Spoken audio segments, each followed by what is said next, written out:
Hello everyone, Sarah here from Learn Urdu with Sarah. So, what is the noun and gender of the word moon in your language? In Urdu, the word moon is chand, and chand is masculine. It is quite in contrast with other languages like Italian, Spanish, and Romanian, French, where the word for moon is feminine because of its association with femininity, fertility, cycles, and also due to ancient mythology. But in Urdu, it is masculine.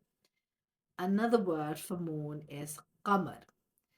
Qamar is also masculine grammatically, but mostly in poetry, it is related with feminine beauty, like Mere Rashke Qamar, where it talks about feminine beauty. The word for sun is Suraj, and it is also masculine. And it is no surprise because sun is masculine in I think a lot of languages because it is associated with a strong life-giving power. Let me know what is the gender of sun and moon in your languages. Have a nice day. Goodbye.